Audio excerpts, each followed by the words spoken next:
hemos estado meditando acerca del amor, ¿se acuerdan? El versículo 9 dice, el amor sea sin fingimiento, sin hipocresía, y hemos estado hablando de cómo nos relacionamos unos con otros, con amor fraternal, dándonos honra, prefiriéndonos unos a otros. Y también hablamos el domingo pasado acerca de las cosas que requieren diligencia de nuestra parte. ¿Cuáles son las cosas en las cuales no debemos de ser perezosos? Que es el versículo 11. Fervientes en espíritu, sirviendo al Señor.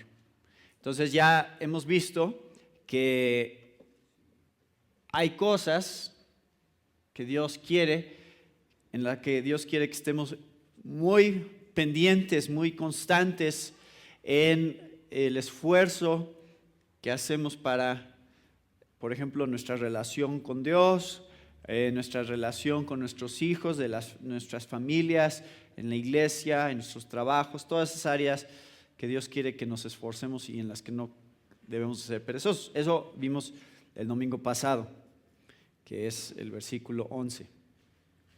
Ahora continúa Pablo todavía en el versículo 12 con una lista que es parte de la vida cristiana. Todavía dice, sirviendo al Señor, versículo 12, gozosos en la esperanza, sufridos en la tribulación, constantes en la oración. Entonces, yo quisiera ir más rápido a veces con estos versículos, pero ya vieron cuánto hay ahí. Estamos hablando de 3 áreas en las cuales Dios nos está dando un mandamiento muy específico de cómo debemos de hacer esas cosas. Uno es la esperanza, otro es la tribulación y otro es la oración. Hay calificativos sobre cada una de esas cosas. ¿Cómo debemos de tener esperanza? ¿Cómo debemos de vivir la tribulación? ¿Y cómo debemos de orar? Entonces, ¿creen que es suficiente ahí para un mensaje? Pues hay suficiente para muchos mensajes. Entonces podríamos dedicar una predicación a cada uno de esos puntos. Pero vamos a tratar de ver hoy los 3 y meditar sobre qué dicen cada una de estas cosas sobre la vida cristiana.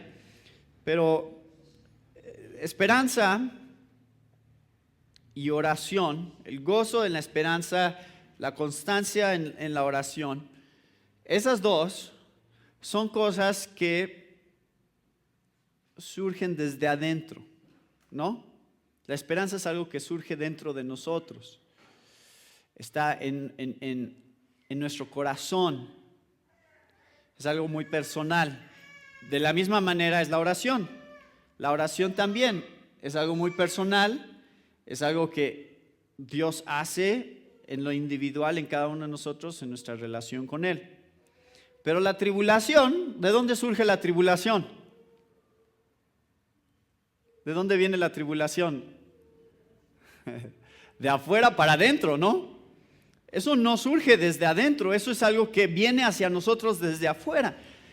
Esas son las circunstancias que tú y yo no tenemos ningún control sobre ellas y son para todos. Compartimos tribulación con los no cristianos, porque los que no son cristianos también viven tribulación, enfermedad, muerte, falta de dinero, de trabajo, todas esas cosas que tienen que ver con la tribulación son cosas que compartimos con los no cristianos. También hay tribulación que solamente viven los cristianos, que tiene que ver con la tribulación que viene a nosotros por causa de nuestra fe. Entonces tú y yo en algún momento vamos a vivir algún tipo de tribulación relacionada a nuestra fe en Dios y en la palabra de Dios. Entonces voy a empezar hablando acerca de la tribulación porque creo que de ahí podemos partir para entender los otros dos. La parte negativa nos va a llevar a ver después las partes positivas que creo que surgen de la tribulación. Y les voy a enseñar por qué digo eso, porque está también en otra parte de Romanos. A ver, vayan pensando, ¿dónde más hemos visto estos temas en Romanos? Hay otra parte de Romanos donde casi es idéntica a este versículo, pero desarrolla más esos temas: tribulación, gozo en esperanza y cómo se relacionan esos dos. Ahorita vamos a llegar.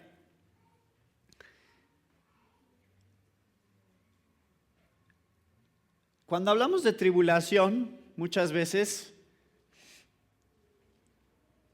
hay dos reacciones. Ese es el problema, que yo sé que en todos los que estamos aquí van a haber algunos que digan: ah, sí, tribulación es exactamente lo que estoy viviendo ahorita, ¿no? Una época bien difícil de mi vida, en donde me está pasando esto y esto y esto y no sé qué hacer. Entonces, qué bueno que vamos a hablar de tribulación. Y hay otros de ustedes que están pensando: tribulación, pues las cosas están yendo bastante bien en mi vida, pues yo no siento que esté viviendo mucha tribulación. Entonces, esas dos son reales en la gente que está aquí. Habemos algunos que estamos pasando por cosas muy difíciles, habemos otros que sentimos que realmente las cosas están yendo bastante bien y no sentimos la tribulación no sentimos que hay tribulación en nuestras vidas. Pero ¿qué creen? Hay dos mensajes aquí en relación a la tribulación. Para los que dicen: estoy viviendo tribulación y no sé cómo voy a salir de esta, el mensaje es: hay esperanza, porque la tribulación pasará. Y para los que no están viviendo tribulación, ¿cuál es el mensaje? Solo es cuestión de tiempo, ¿no? Sí vas a vivir tribulación. Tarde o temprano vendrá tribulación a tu vida. Algo va a pasar que te vas a enfrentar, que no va a ser fácil. Y vas a decir: ay, me acuerdo cuando no estaba viviendo tribulación, ahorita sí estoy viviendo tribulación. Entonces, tarde o temprano todos vamos a vivir cosas que tienen que ver con lo normal de vivir en esta vida. ¿Se acuerdan de la historia de Job? Para Job las cosas iban bastante bien, ¿no? Job decía: tengo dinero, tengo mi familia, todo va bien, no tengo necesidades económicas, de salud. Y de un día para otro, ¿qué pasó? Perdió todo lo que tenía. Vean lo que dice Job, y nada más es como un comentario para ustedes. Job 5:7 dice: como las chispas se levantan para volar por el aire, así el hombre nace para la aflicción. Es lo más normal del mundo que tú y yo vivamos aflicción en esta vida. No te sorprendas. No digas: yo pensé que los cristianos tenían a Dios de su lado, que nada les va mal.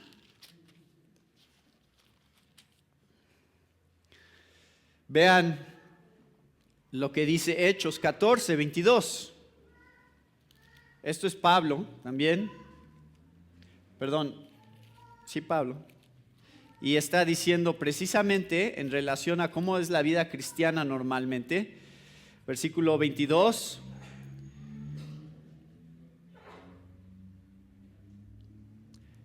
Exhortándoles a que permaneciesen en la fe, fíjense, exhortándoles a que permaneciesen en la fe y diciéndoles, o sea, manténganse como cristianos. es necesario que a través de muchas tribulaciones entremos en el reino de Dios. Qué ánimo, ¿no? Exhortándoles a que permanezcan en la fe, diciéndoles, ¿cuál es el mensaje? Dios va a solucionar todos tus problemas, ya no vas a tener ninguna aflicción en tu vida. O a través de muchas tribulaciones entraremos al reino de Dios. Entonces no debe sorprendernos, no es nada raro que cosas pasen malas en tu vida, que te aflijan y que haya cosas que no sepas cómo lidiar con ellas. Y digas, ¿qué está pasando? Parece que Dios no está en control, parece que Dios no le importa lo que me pasa. Es normal que te sientas así en algún momento. Ya lo habíamos visto en Romanos, este tema. ¿Se acuerdan? Romanos 8. ¿Qué dice Romanos 8? 23. Dice, nosotros también, que tenemos las primicias del Espíritu, nosotros también gemimos dentro de nosotros mismos, esperando la adopción, la redención de nuestro cuerpo. Nosotros los redimidos gemimos porque ya queremos que esto pase. Esta vida que está llena de aflicciones, que está llena de una naturaleza caída por el pecado, queremos que ya sea parte del pasado, ¿no? Queremos poder ver hacia atrás y decir, ya no hay más sufrimiento, ya no hay más dolor. Pero mientras estamos en esta vida, así va a ser. Y el pasaje que quería que se acordaran, si es que estaban aquí hace suficientes años, era Romanos 5, porque Romanos 5 es casi paralelo en los temas que está manejando. Pablo está regresando a un tema que ya desarrolló en Romanos 5.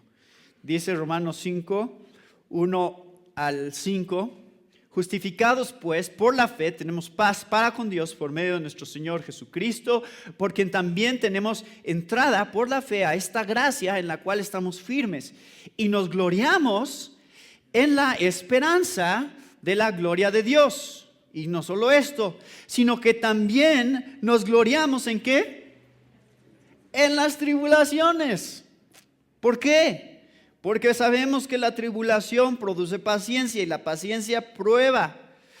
Y la prueba esperanza. Y la esperanza no avergüenza porque el amor de Dios ha sido derramado en nuestros corazones por el Espíritu Santo que nos fue dado. Entonces ahora ya empezamos a ver algo de lo que está desarrollando Pablo en Romanos 12 cuando dice que estemos gozosos en la esperanza y que seamos pacientes o sufridos en la tribulación. Porque la manera en que se relacionan esas dos, la esperanza y la tribulación, es que no estamos gozosos y con esperanza a pesar de las tribulaciones.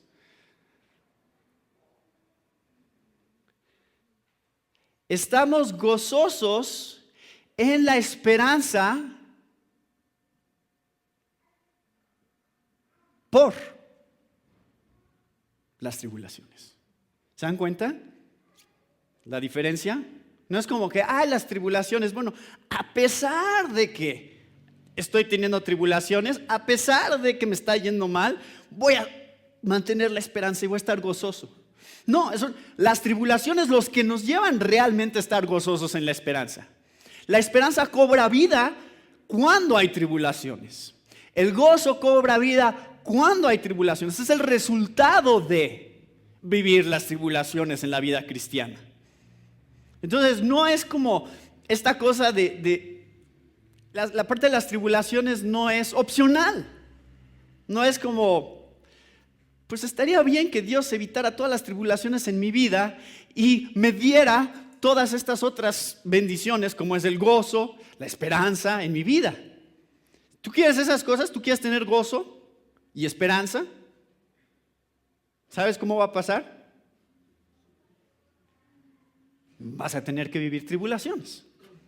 Si no, no vas a tener el gozo y la esperanza que Dios quiere que tengas. Entonces, ven qué profundo es el mensaje que hay aquí en el versículo 12. No es esperanza y gozo a pesar de las tribulaciones, es gozo y esperanza porque vivimos tribulaciones como cristianos. Entonces tenemos que ser agradecidos. Tenemos que decir, esto es lo que Dios quiere para mí, que yo viva esto, para que emprenda algo muy especial con respecto a la esperanza que quiere poner en mi corazón, que eso produzca gozo. Y estaba compartiendo con algunos el otro día, porque estoy leyendo varios artículos, y me gustó mucho esta cita que encontré de un puritano que se llamaba Samuel Rutherford. Y él dijo esto, fíjense lo que él dijo sobre este punto de las tribulaciones. Dijo, cuando soy lanzado al sótano de la aflicción, recuerdo que ahí es donde el rey guarda su vino. ¿No está padre esa manera de verlo? O sea, allá abajo, por la profundidad de las aflicciones de este sótano, me acuerdo que ahí es donde el rey de hecho está guardando lo mejor. Y esto es verdad en la vida de los cristianos. Y esa es la razón por la cual Pablo no titubea en poder decir, vamos a gozarnos en la tribulación. Vamos a darle gracias a Dios por la tribulación que hay en nuestras vidas, porque está fuertemente ligada con gozo, esperanza. Segunda de Corintios 6:10 dice,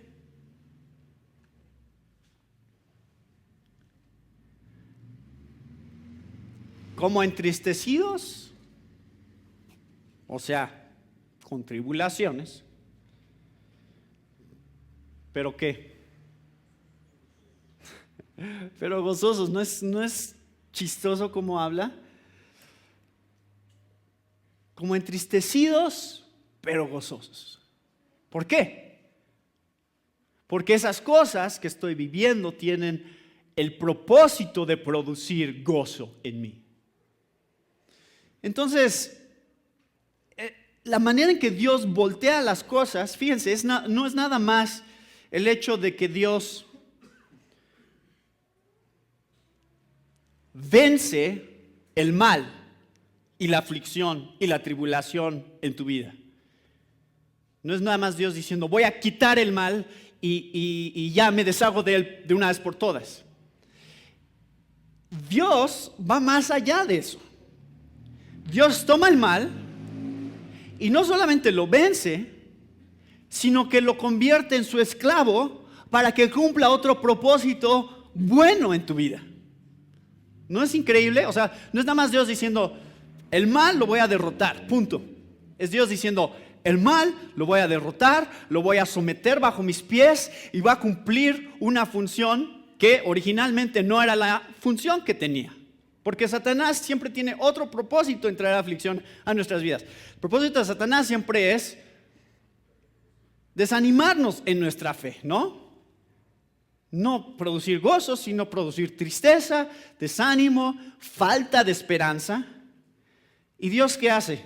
Eso mismo que Satanás quiere usar para hacer eso en tu vida, Dios lo toma y hace exactamente lo contrario. Entonces, ahora, en vez de desanimarnos, produce gozo. En vez de quitar nuestra esperanza, nos da más esperanza.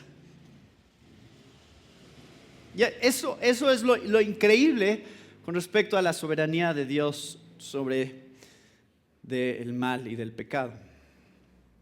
Es el hecho que no solamente tiene Dios control de esas cosas, sino Dios sabe cómo usarlas para nuestro bien. ¿Cómo? No sé. Y no voy a tener la respuesta cuando vengan y me pregunten. ¿Cómo va a usar Dios esto? No sé cómo Dios lo va a usar, pero lo va a hacer.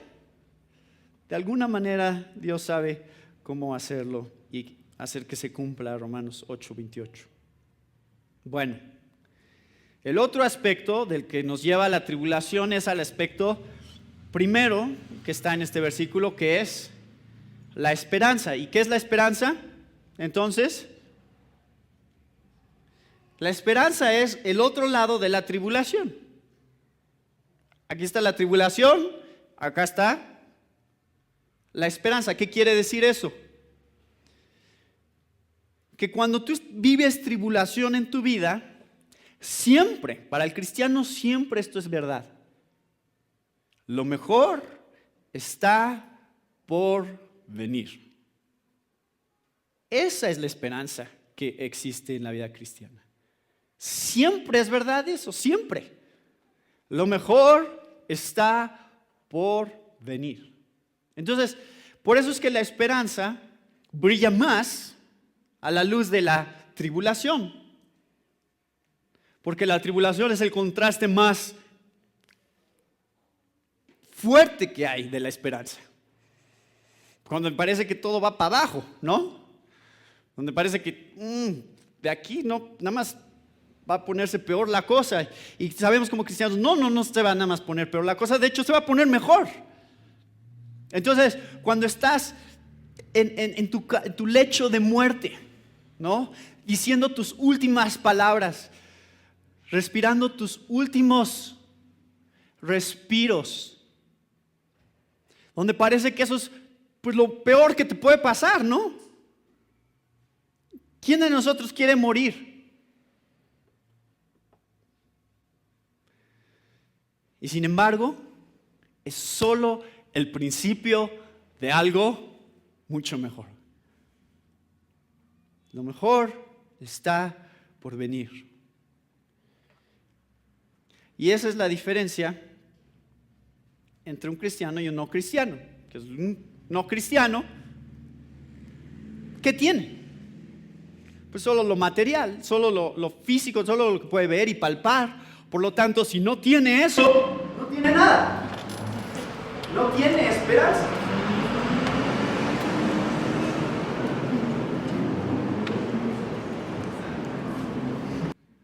Y empezamos a entender, fíjense, esto es algo que ustedes pueden platicar con alguien que ustedes conozcan allá afuera y poderle mostrar, o sea, que en relación al naturalismo, ¿no? El naturalismo cree que solamente lo natural, solamente lo físico, solamente lo que tenemos frente de nosotros es lo que es real. Pues, pero si eso es cierto, entonces la verdadera esperanza no existe. Porque ¿cuál es? Un día vas a morir, vas a dejar de existir, y un día este mundo va a dejar de existir y nada de lo que hayas hecho. Cuando hablas con un ateo, ¿qué te puedo ofrecer? ¿No? ¿Qué te puede ofrecer un ateo?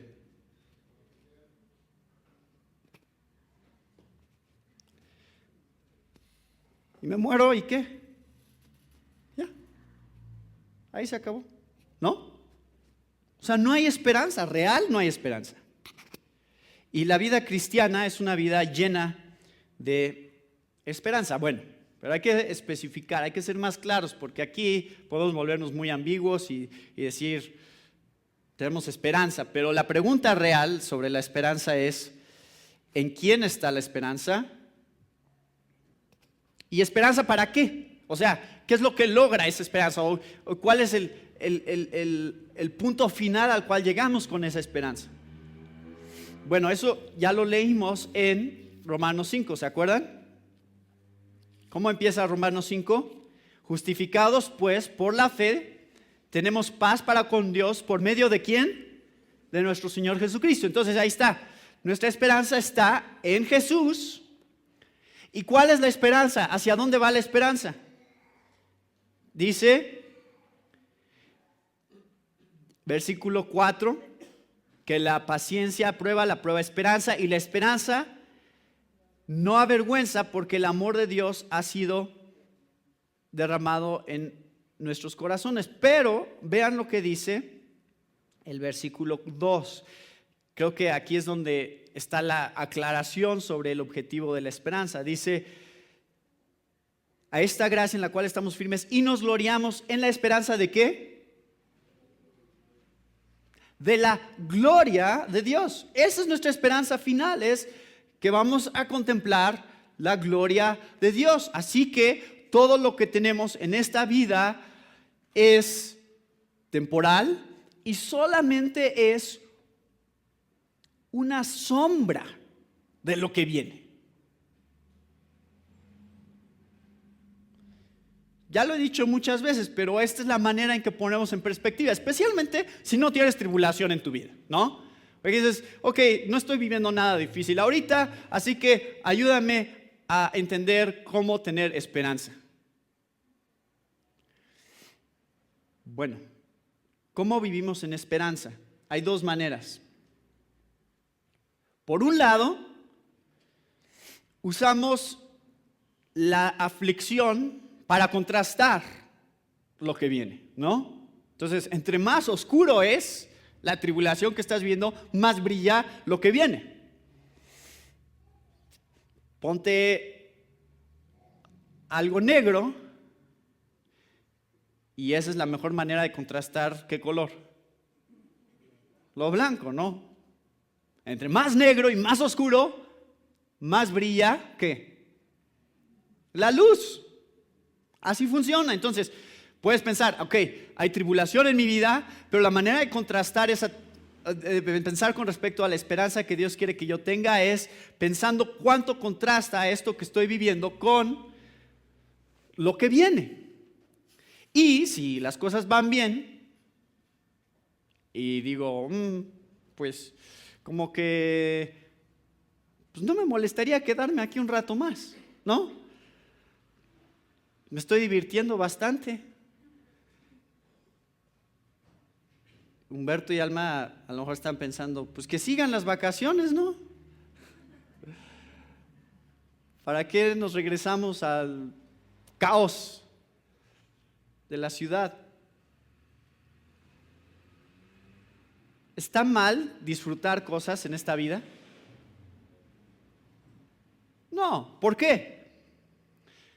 Porque esas cosas también funcionan, no tan bien como la aflicción, pero sí funcionan, para darnos esperanza. Porque puedes pensar, si esto me satisface tanto ahorita, si esto me trae tanto placer ahorita, ¿cómo será lo que viene? ¿No? ¿Te gusta comer? Cuando tienes mucha hambre, eso es todo lo que pueden pensar, ¿no? ¿Cómo los va a satisfacer una buena comida? Y cuando comes y te satisface, puedes pensar, si esto me satisface tanto ahorita físicamente, no me puedo imaginar cuánto me va a satisfacer espiritualmente cuando esté yo en la presencia de Dios y contemple su gloria. Deja que la comida te lleve a tener esperanza en la gloria de Dios. ¿Te gusta tener un compañero, una compañera que te diga, te extrañé mucho ayer porque no nos vimos todo el día? Que te escriba una notita y te diga, te quiero mucho, ¿no? Pues sí, hemos pasado todos por esa época. Y la verdad es que es padre, ¿no? Esa temporada de enamoramiento y de decir, ay, ese es el hombre con el que he soñado toda mi vida. O viceversa, ¿no? Los hombres diciendo, esa es la mujer perfecta para mí. No le encuentro nada de malo, ¿no? Bueno, esa época en la que vivimos y a lo que nos lleva a esos sentimientos de enamoramiento y de satisfacción, porque trae una satisfacción a nosotros, porque fuimos creados para desear el compañerismo del sexo opuesto. Eso debería hacernos pensar. Eso es un reflejo del compañerismo y la satisfacción que va a traer a mi vida cuando yo esté en la gloria de Dios, en una relación perfecta. Esas cosas fueron diseñadas por Dios. Entonces, no pienses sobre el cielo y sobre la eternidad como un lugar aburrido, porque Dios hizo estas cosas. Dios sabe lo que es la satisfacción y el placer. Dios conoce esas cosas. Y entonces, ¿tú crees que Él no ha diseñado algo mucho más espectacular que lo que conoces hasta ahorita? Y así podríamos ir, es una lista larga. Nos gusta la música, nos gusta el arte, nos gusta pasear, nos gusta la comunión y la convivencia entre hermanos, ¿no? Y todas esas cosas son bendiciones que nosotros podemos comparar y decir, esto está así de chiquito comparado con lo que viene, entonces sí voy a disfrutar esas cosas, pero las voy a disfrutar pensando en qué tan mejor es lo que viene. Y cuando las cosas no son tan placenteras, pienso aún más en qué tanto contrasta lo que estoy viviendo con lo que viene. ¿Entienden? Bueno, ahí está. ¿Cómo tenemos esperanza? ¿Cómo vivimos en esperanza? Usando la aflicción para contrastar la gloria que viene y las bendiciones para comparar la gloria que viene. Y estaba pensando en eso precisamente, que es la relación que existe entre gozo y esperanza. Gozo y esperanza, ¿no? Pues lo que te trae gozo es en donde está tu esperanza, ¿no? Lo que te trae más gozo es en donde está tu esperanza.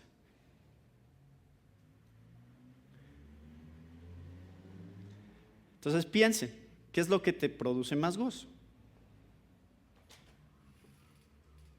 Si pensar en la gloria venidera o en las cosas que tienes ahorita y que puedes tener ahorita.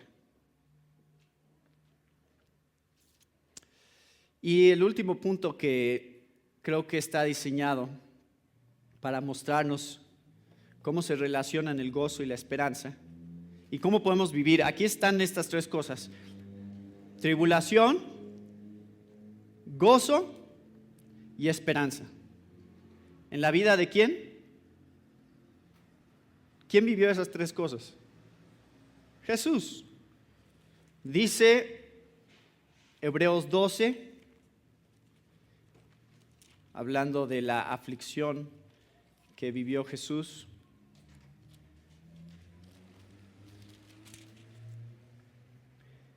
Jesús, el autor y consumador de la fe, puestos los ojos en Él, el cual, ¿por qué? Por el gozo puesto delante de Él, sufrió tribulación. ¿En dónde estaba la esperanza de Jesús? En lo que iba a venir, ¿no? Por el gozo puesto delante de Él. Él sabía dónde iba a llevar toda esa aflicción. Entonces dijo, está bien, lo voy a vivir. No importa, porque sé que lo que viene es mejor. Ese es el ejemplo que nosotros tenemos con respecto a cómo tener esperanza en nuestras vidas. Sufrió la cruz menospreciando el oprobio. Jesús es la persona que más ha sufrido en toda la historia de la humanidad. ¿Sabían eso? Entonces, no importa cuánto sufras tú, todavía no has sufrido tanto como sufrió Jesús. Pero eres seguidor de Jesús. Entonces, ¿qué debes de esperar? Sufrir. Eso puedes esperar. ¿Por qué esperas menos sufrimiento que el mismo líder que estás siguiendo, que estás diciendo, él es mi ejemplo a seguir? Ah, pero tú sí sufriste, yo no, ¿no? Jesús sufrió más que cualquier persona que ha vivido en esta tierra. Entonces, sus seguidores, claro que van a sufrir. y no van a sufrir tanto como Él sufrió. Así que acuérdate de eso.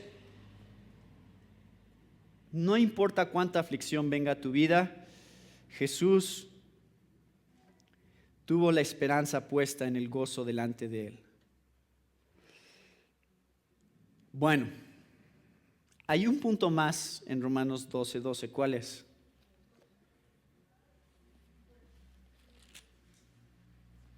Ya hablamos de la tribulación, ya hablamos de la esperanza y del gozo en la esperanza. ¿Qué más dice?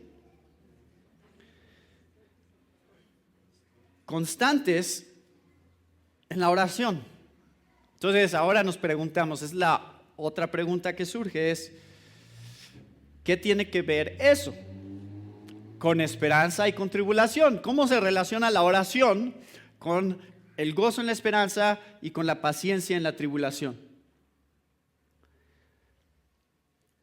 ¿Cómo debe ser la oración?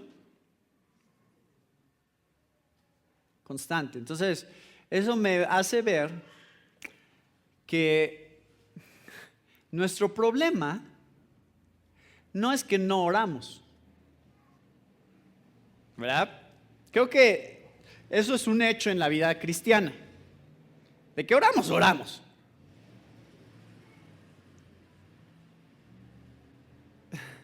La pregunta es ¿qué tan constantes somos cuando oramos? O sea, ¿de veras es un factor constante en tu vida o es porque ya vamos a comer?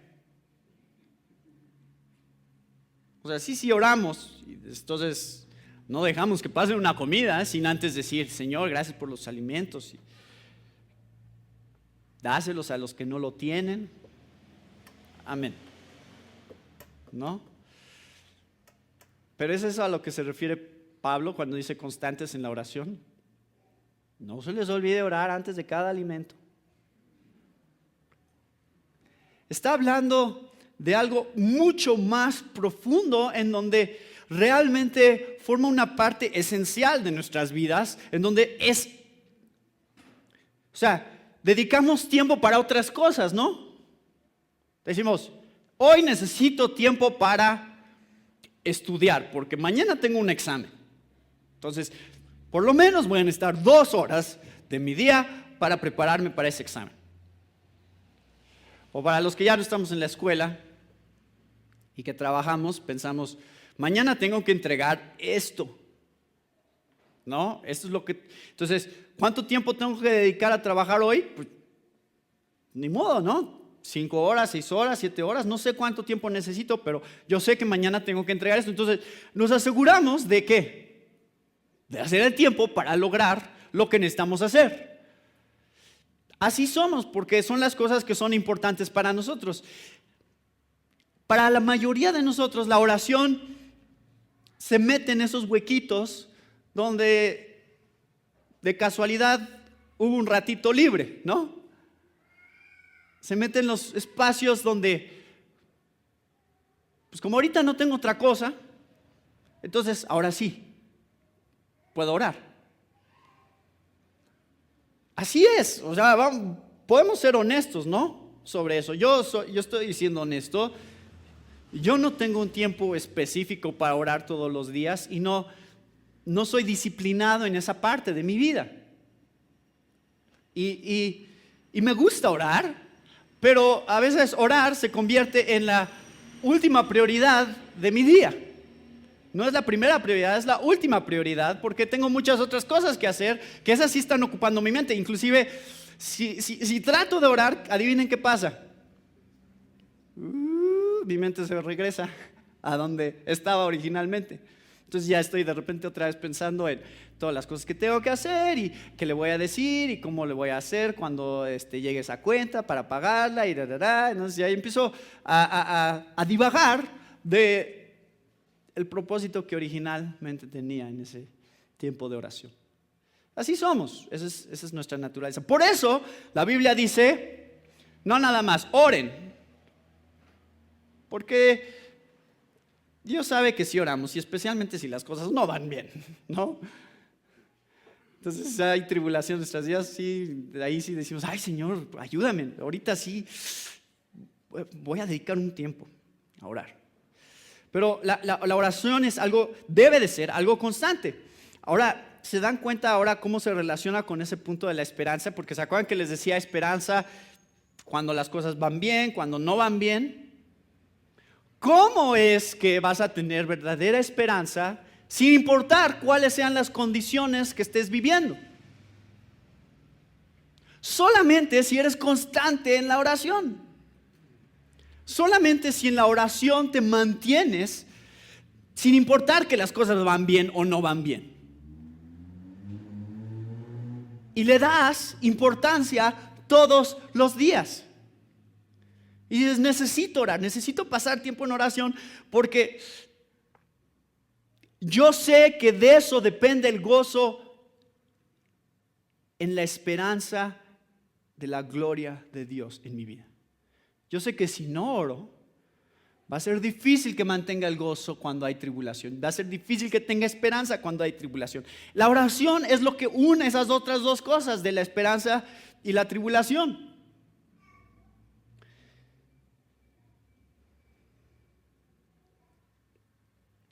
¿Cuál es el reto aquí más grande entonces? ¿Y por qué no somos tan constantes? Les voy a decir personalmente. ¿Cuál es mi reto más grande en la oración? Mi reto más grande es que pienso que todo lo que tengo que decirle a Dios se lo puedo decir en 2 minutos. ¿No?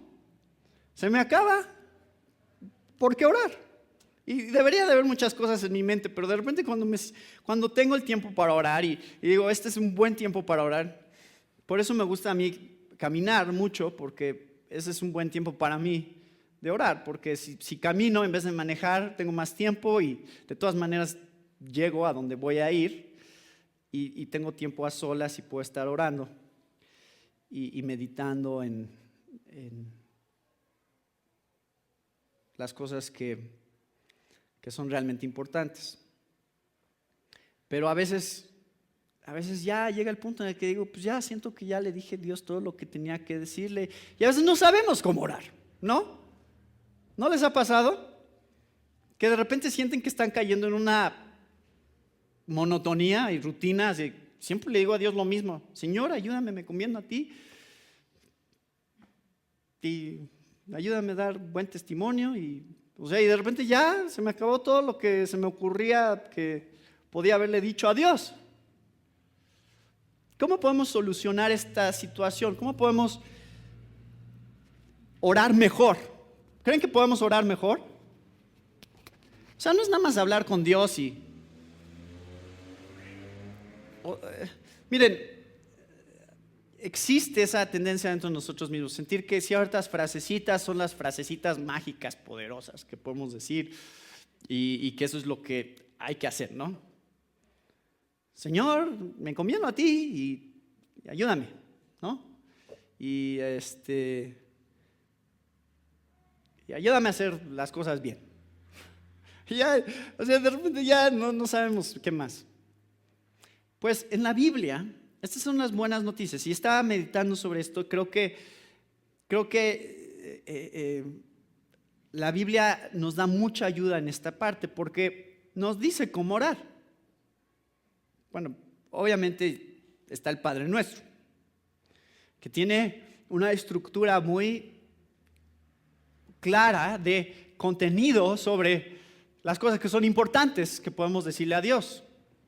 Pero hay otra oración, que es en la que quiero enfocarme ahorita, para que nos ayude a entender cómo podemos orar como cristianos, ser constantes en la oración, que es una oración que hizo Pablo. Y no fue coincidencia esto, creo que Dios permitió que fuera el mismo domingo que iba a hablar sobre la oración. El viernes pasado, estábamos en el ensayo con los músicos y me dice David, ¿no crees que sería importante que los músicos, los que estamos en la alabanza, tuviéramos un tiempo de oración antes de la reunión?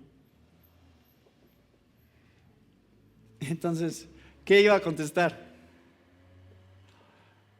Justo había estado meditando sobre esto, la importancia de la oración. Ay, pues sí, supongo, ¿no? O ver que realmente sí, o sea, Dios está poniendo en nuestros corazones este sentir como iglesia, vamos a orar más. Y miren, hermanos, la parte juntos, de oración juntos, pues es importante, pero esa siempre va a estar muy limitada. No podemos estar todo el tiempo juntos orando, ¿verdad? La parte creo más importante que tenemos que empezar a desarrollar es nuestras vidas personales de oración, en donde cada uno nos acostumbramos a estar orando por diferentes cosas que Dios quiere que estemos orando. ¿Cuáles son estas cosas? Bueno, Efesios 1. Y sí, por si se preguntaban, sí, nos reunimos hoy a las 9 de la mañana a orar. Estuvimos casi una hora orando antes de la Cena del Señor y fue un tiempo de preparación espiritual para lo que venía, que era la Cena del Señor. Entonces es un buen reto para todos que piensen qué tanto oran el domingo en la mañana, ¿no? Un buen día para orar, tomar un tiempo para orar. Pero a lo mejor no va a dar tiempo de desayunar, ¿verdad? Si oran. Entonces piensen esas cosas. ¿Cuáles son las cosas importantes? Efesios 1, 15. Por esta causa, también yo, habiendo oído de vuestra fe en el Señor Jesús y de vuestro amor para con los santos, para con todos los santos, ¿qué dice? No ceso de dar gracias por vosotros. Ahora, Pablo va a empezar a decirles cómo ora por ellos. Número 1, ¿qué dice sobre su oración?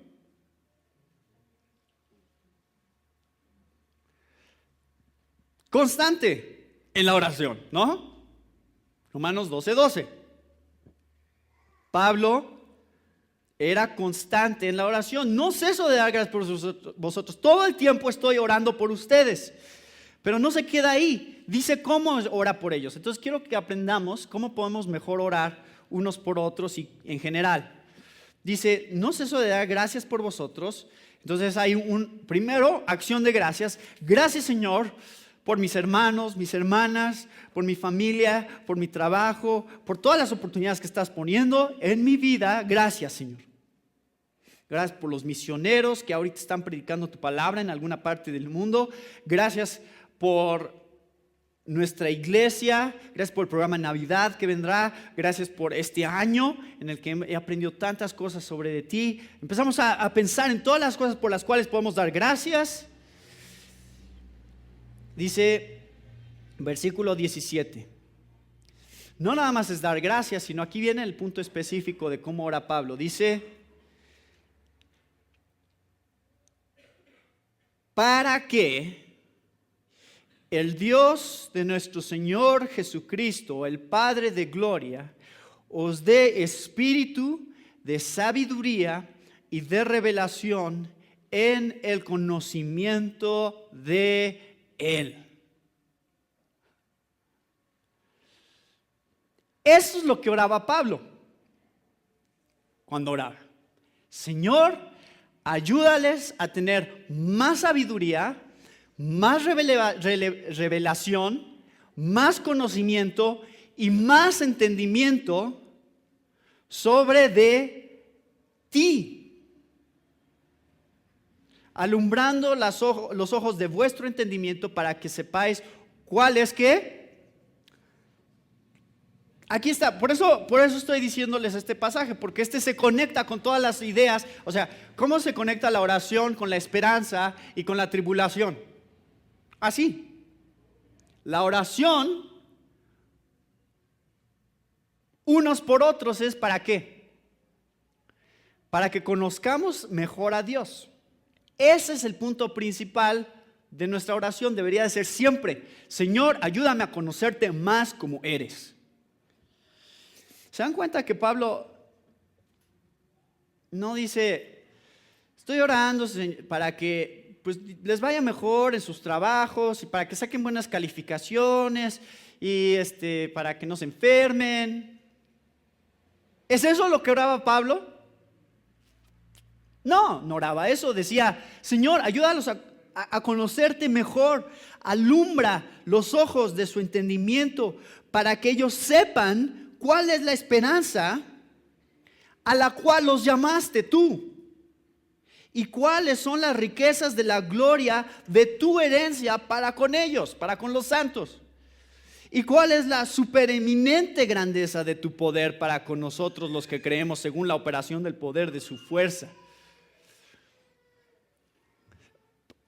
Ahora sí tienen algo de qué orar, ¿no? ¿Saben cómo orar? Oren esto. Esto pídanle a Dios. Que nos muestre las riquezas de su gloria y la herencia de los santos. Y qué tan poderoso es Dios para con nosotros, para con los que creemos. Porque solo eso te va a sostener en la tribulación, ¿no? Que conozcas qué tipo de Dios tienes. El Dios que cumple sus promesas, el Dios que es suficientemente poderoso como para que todas las cosas ayuden a bien a los que Dios aman y han sido llamados conforme a su propósito. Ese tipo de Dios, que ustedes lo conozcan. Esa es mi oración por ustedes. Esa es la oración para mi vida. Dios, ayúdame a entender qué tan poderoso realmente eres. Ayúdame a entender qué tan rico es lo que viene, la riqueza de tu gloria. Porque no la entiendo. No sé cómo es. Entonces, entre más tú me ayudes, abras los ojos de mi entendimiento. Estos ojos naturales no ven esas cosas. Yo leo la Biblia y los veo a ustedes y me puedo quedar con lo que está nada más delante de mí. Y le tengo que pedir a Dios: Señor, abre los ojos de mi entendimiento para que vea yo lo que realmente está ahí, lo que ningún no cristiano puede ver. ¿Saben eso? Ningún no cristiano puede ver lo que dice este versículo. ¿Por qué? Porque requiere una obra sobrenatural de parte de Dios que abre los ojos de nuestro entendimiento, que quiere decir, ahora veo las cosas en una nueva realidad, que es la realidad espiritual, la realidad de las cosas que no se ven con ojos físicos. Y tú y yo tenemos que tener esa clase de ojos para poder tener esperanza. Si no, no vamos a tener esperanza. Y no vamos a poder tener gozo en la esperanza.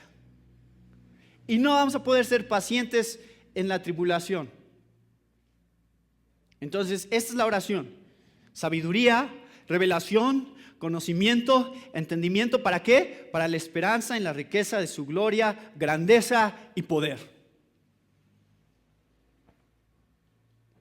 Ahora ya saben cómo orar. Acuérdense de todas estas cosas. Yo oré hoy en la mañana cuando estábamos ahí en la cafetería y estas fueron las cosas que pedí, porque las tenía yo claras en mi mente, lo acababa de estudiar, ¿no? Y normalmente no oro así, pero estoy aprendiendo a orar mejor. Así que ahora quiero pedir estas cosas cuando ore a Dios. Y la verdad es que sí, es mucho más profundo lo que le estoy pidiendo a Dios, que nada más decir: me encomiendo a ti, Diosito, ¿no? Que es como mucha gente ora.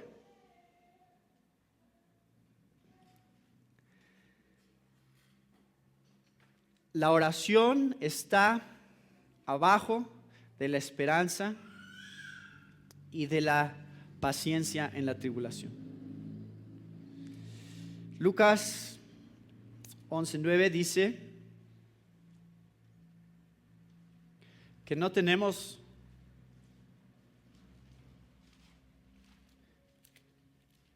lo que deberíamos de tener. ¿Por qué?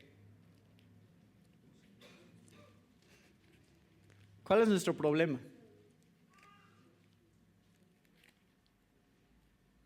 A ver qué dice. Lucas 11:9 dice: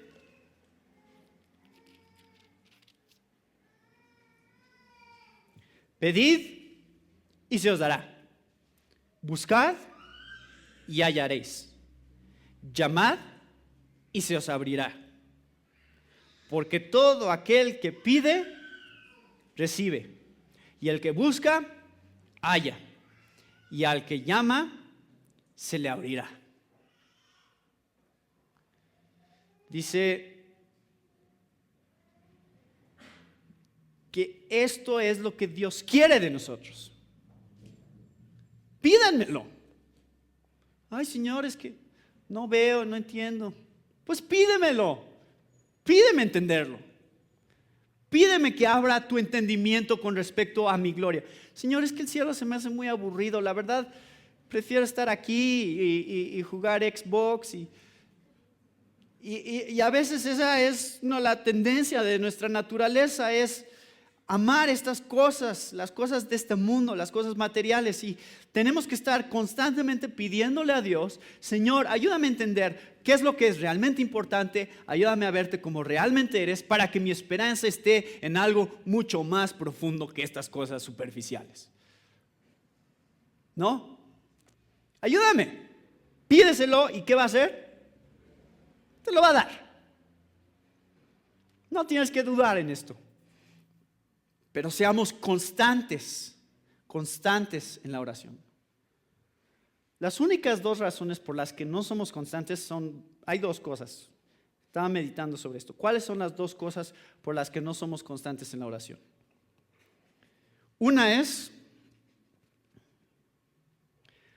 pensamos que no necesitamos la ayuda de Dios. Esa es una. O sea, si yo siento que yo tengo un buen control de la situación, entonces ¿para qué oro a Dios? Siento que tengo las cosas bajo mi control, ¿no?